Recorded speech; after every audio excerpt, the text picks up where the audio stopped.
khungang amada lairaba nupa ama leirami. Nupa asi khungang aduda khongup semba sabagi thabak tawduna magi punsi adu hingnaba hotnajarami. Khungang adudadi inakera khunba miyoising marang kaina leitabanina khongup tongbinaba miyoising irei leramde. Mana tawriba sinpham aduna sel yamna tanba ngamlamde. Nongmagi chada thaktabadi yade pot chai leinaba paisadi asum wasilaklami. Mayumdasu magi nupina isau langbada mahak tawpham khanglamde. Nongmadi sahardagi nupa ama khungang aduda koiba laklami. Nupa asina magi khongup adu segaire haiduna khongup sempham ama thiraklami. Mana asum lakpada khongup saba nupa asiga tan chanabadagi hek thengnarami. Madudagi sahardagi lakpa nupa aduna magi khongup adu khongup saba nupa aduda phochinbinaba haijarami. Asumna khongup adu photna makhoi ani wari watai ngaihak sanarami. Sahardagi lakpa nupa aduna khongup saba nupa aduda makhoigi khul asida khongup sembinaba mi yamna leitriba asi karigino haina hanglaki. Matam asida khongup semba nupa asina makhoigi khungang adudi lairaba khungang amani. Mafam aduda khongup tongbinaba mi yamna leite. Khongup tongbinaba mi leitrabanina sembinaba mi su yamna leite haina hairami.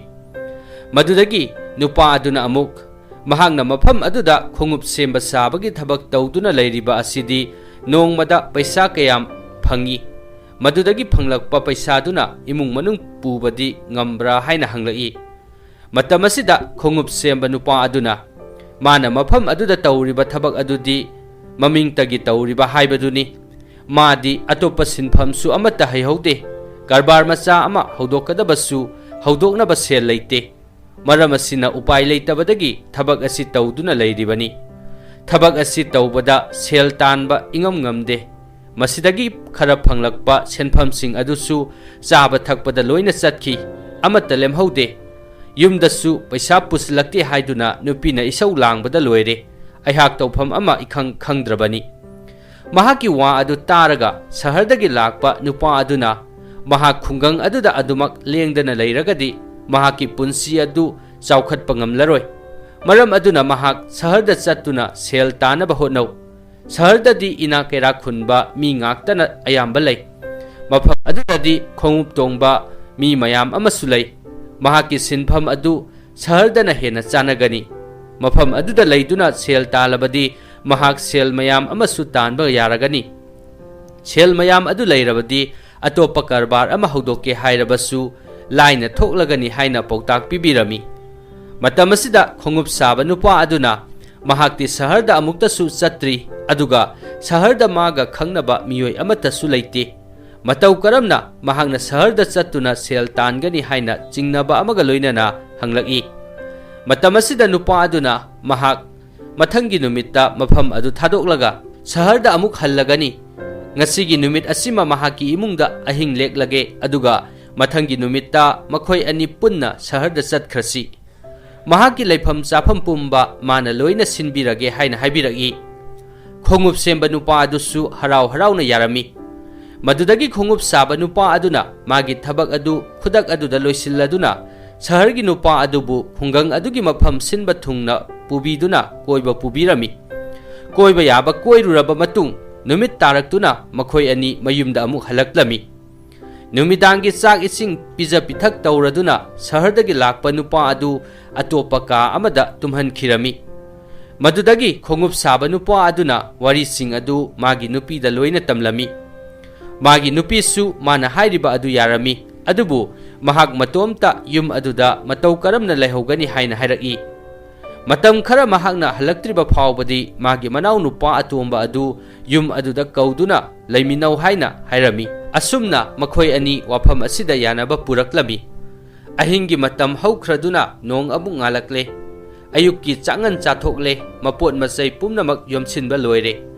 Aroiba oina magi nupida amuktang yemlamlaga sahargi nupa amadi khongup saba nupa ani adu khungang adu thadoktuna sahar maikai pangkhirami. Sahar yaurabada nupa aduna khongup saba nupa adugi leifam chafam loina sinbirami aduga mahaksu magi mayumda chatkhirami.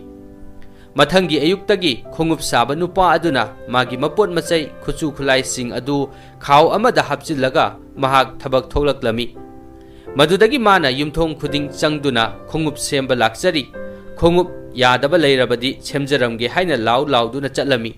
Ayuktumadi mahak thabak amata phanglamde. Kana amatana khongup sembiyu haina tholaklamde. Adubu nupa adu ninghanaba leiramde. Ayuki chak toklaba matung mahak amuk khongup semba chatlami. Handakti mana yumda changduna khongup semjage haina hairami. Ahanbada mana hanubi amagi imungda changduna khongup semba lakchari khongup semjage haina hairami. Hanubi aduna magidi semgadauba khongup leite adubu magi motlaba sengbidraba khongup mayam amadi lei. Khongup sing adu khara sengbiramu haina hairaklami. Nupa aduna magi khuchu khulai sing amadi hidak sing adu puthoraktuna nupi adugi araiba khongup sing adu loina sengdokpirami. Hanubi aduna harauraduna kori gi paisa ani pibiraklami. Asumna hanubi asigi khongup asi sengba loiraba matung mathangi imung amada amuk changduna khongup sengbagi thabak asi taurami. Imung asidagi kori gi paisa khara pibiraklami.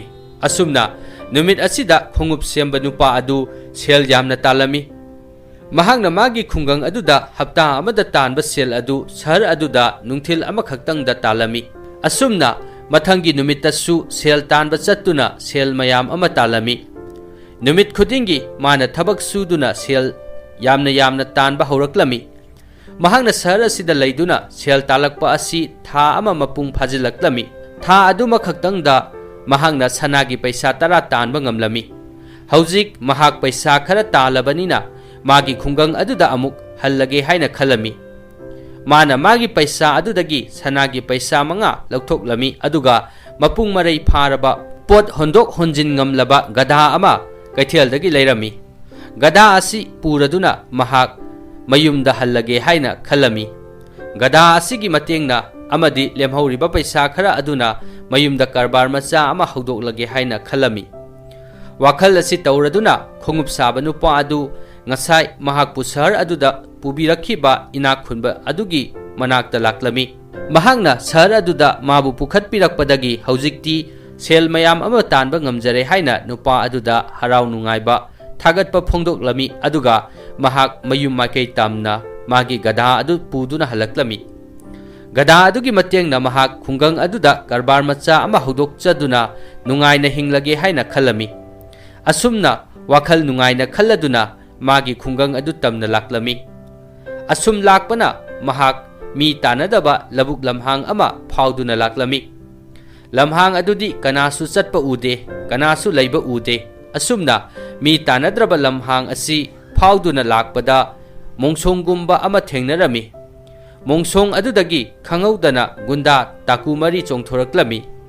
Gunda taku sing aduna magi paisa sing amadi magi gadha adu soidana munduna lauragani haina khongup semba nupa asina singnarami. Madudagi mana khudak aduda wakhal ama laklami. Mana magi lemhauriba sanagi paisa manga adu gada adugi mamaida phi machet ama tauraga khara komna kisinduna thamlami. Aduga karisu thausadaba saduna taku sing adugi manaktamna changsilaki. Taku sing adusu khongup semba nupa adugi maikei tamna changsilaklami. Madudagi gunda taku sing aduna khongup semba nupa aduda mahak mafam aduda kari tauba lakpano haina hanglaki. Madudagi nupa aduna mahakti saharda mari mata amagi manakta chacharubani. Magi khungang aduda amuk halaklibani haina haijarami. Madudagi taku sing aduna adudi nahaki ayawa paisa khutingmak makhoida pibiramu natrabadi mahaki mathwai laugani haina kihalami. Matamasida nupa aduna mahakti paisa nungsa kari amata yaurakte thajadraga thiduna yengbiyo haina hairaki. Madudagi taku sing aduna nupa adugi mapot macai sing adu phaktoktuna thirami adubu karigumba makhalgi paisa amata phanglamde. Madudagi taku sing aduna mahak soidana hatlagani haina dhamka tawraklami. Matamasida nupa aduna phare nakhoina paisa pidaba yade hairabadi mikup amata ngaibiyu ai paisa soidana pijage haina hairami. Masi hairaga mana magi gada adugi mapaigal aduda khupakna kanna tharami. Khupakna kanna thaba aduda gada adu mamai haiduna makhong adu kauраklami. Mana mamai haiduna kaurakpa matam adudadi ngasai gada adugi maningda punduna thamkhiba sanagi paisa sing adu taraklami. Tauriba matau adu ubada taku sing adu ngaklami. Nupa aduna paisa sing adu leimaidagi khungattuna huranba taku sing adu da pirami. Taku sing aduna mahaki paisa adu matau karamna gada asigi maningdagi taraklibano haina hanglaki. Khongup semba nupa aduna magi gada adu sanagi mathi phaiba gadani. Mahakna haujik makhoida piriba sanagi paisa adu gada asina phaiba sanagi paisa sing aduni.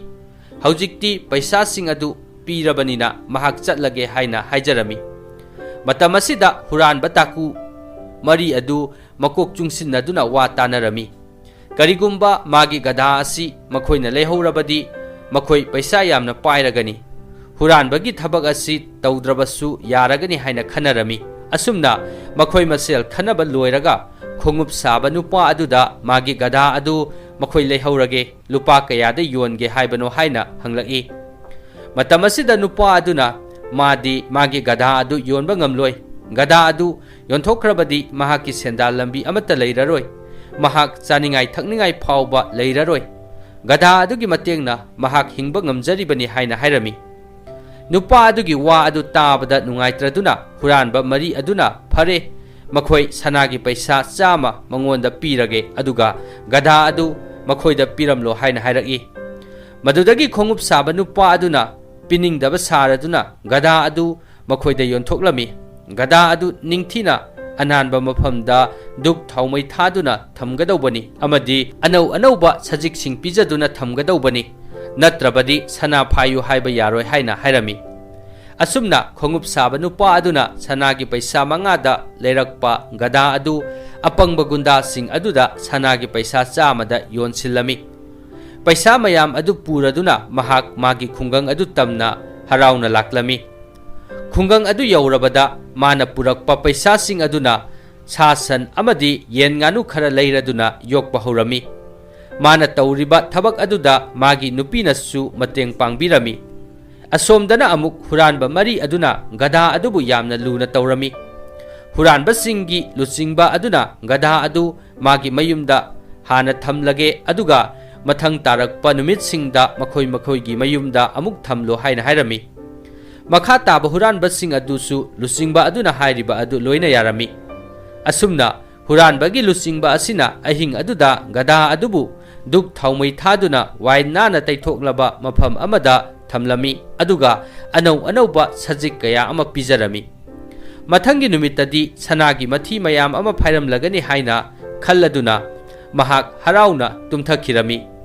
Nongaladuna huranbagi lusingba adu mikap thoklaktuna hogalakle. Madudagi mana gada adugi manakta changlaktuna sanagi mathi phaibra haiduna yenglami adubu chumnagi gada mathi ngakta oina taduna leirambadu thengnarami. Khongup saba nupa aduna makhoibu apangba siramle haibasi mana mikup aduda khanglami.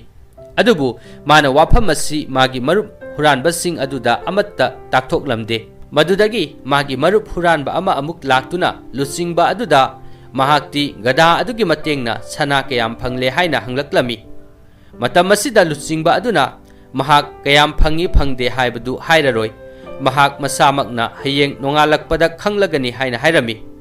Asumna huranba asina amuk gada adu amuk pukhirami. Huranba sing adu mathang gada adu makhoi gi mayumda ahing amamam thamnarami. Mari suba numitta makhoi mari amuk hanna unarami. Makhoi mari gi manungda khwaidagi pangba huranba aduna mahakidi gada aduna sanagi mathi amatta phaibiramdre daw yade haina hairaklami. Mana wafam asi phongdorakpadagi makhoi ateisu kana amatta sana phangde haina hainaraklami. Khongup semba nupa aduna makhoi bu apangba siramle haujik mahaki mayumda chattuna mahakpu pharaga para ama tambirasi haina makhoi masel hainarami. Madudagi huranba daku mari adu khongup semba nupa adugi manak tamna laklami. Huranba mari aduna nupa adugi mayumda changsilaktuna khongup semba nupa adubu kauthoklami. Mahangna makhoida yonsilamliba gada adu icham chamba gadani. Sanagi mathi phaiba gada natte. Mahangna makhoibu apangba sibirambagi haujikti mahak dandi phangba tare haina hairami. Matam asida khongup semba nupa aduna makhoina gada adu phajana ningthina seba tawdabadagi oiramgani nongman nini danga yengbiyu aduga soidana amuk sanagi mathi phairakani haina hairami adubu mana hairiba wa adu tadana huranba mari aduna mahakpu bora khaw achauba amada hapchilami aduga turelda thadarunabagidamak puraklami turel adu mafam adudagi yamna lapna leirami huranbasing aduna nupa adubu asum purakpada nungsa yamna kanna sagalaklami madudagi huranba amana nungsa adu yamna samankhre manak nakpada leiriba laisang aduda ngaihakta pothakisi haina hairami asumna makhoi masel pothasi haina yanaraduna laisang aduda changsillaktuna potharami aduga khongup semba nupa adu yauriba bora khaw aduna manak nakpada leiba u pambi amagi makhongda thamlami huranbasing adu waraduna mafam aduda ngaihak potharambadagi tumthakhirami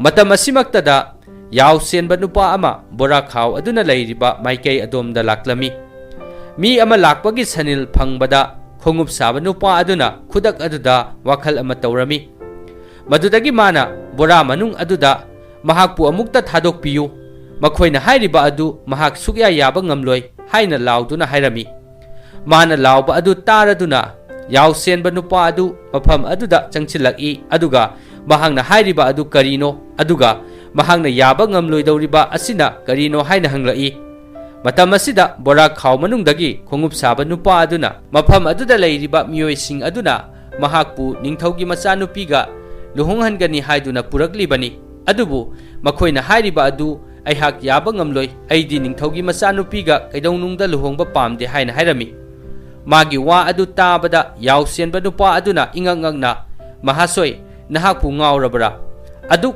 naraibak pharaba nahakna karigi ningthaugi machanupibu luhongningdribano ningthaugi machanupibu luhongduna lawba haibasi hekta phangnaba natte nahakti naraibak yamna pharabani karigumba nangi nahutta ai oina oiramlabadi aihak kayada nungaijagani haina hairai matam asida khongup saba nupa aduna adu oirabadi aigi mahutta bora manung asida nahak oina leiro makhoina tumba hogalaklaga nahakpu konungda soidana puragani aduga nahakpu ningthaugi machanupi aduga soidana luhonglagani phare aigi pulliba asi hana thadu aduga aigi mahut sinduna nahak mafam asida leiro haina hairami mahakna hairiba wafam aduda thajaraduna yaw senba nupa aduna bora adu hangdoklami aduga khongup semba nupa adubu thadoklami bora khaw adugi manungda mahak oina changkhirami khongup semba nupa aduna bora khaw adu chetna kisilami aduga yaw senba nupa aduna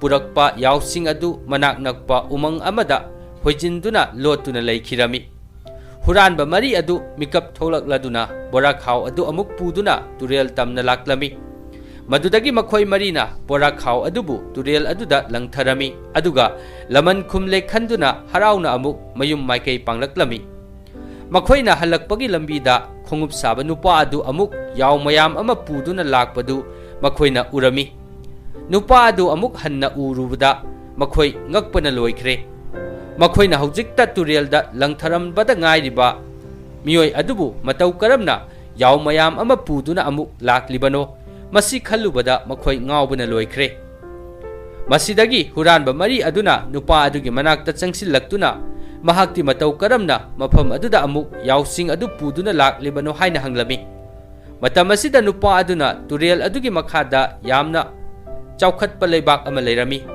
mafam adudadi yaw hameng gadha mayam ama leihawi mafam aduda leiriba mioising aduna sanga sing asibu karimata sijinate maram asina yawsing adu mahangna makhoigi khul aduda yoluge haiduna puraklibani mana purakliba yawsing asi loikhraga yaw mayam ama amuk lawba mahak turel aduda kumgadawribani asumna yawsing asi karbar tawrabadi mahak yamna thuna inak khullagani haina hairami khongup saba nupa adugi wa adu tabada huranba mari adu mana hairiba mafam aduda yamna thuna mak chaninglami madudagi makhoi marina nupa aduda makhoi su mafam aduda haujimak yamna thuna chaningi makhoi busu khara pubiyu haina hairami matam asida nupa aduna phare nakhoina mafam aduda chaninglabadi nakhoigi su bora khaw achauba amamam puraga turel mapanda laklo aihak mafam aduda ngaiduna leiramlage haina hairami नुपा अदुगी वादु ताबदा अपंगबा हुरानबा मरी अदु यामना थुनमक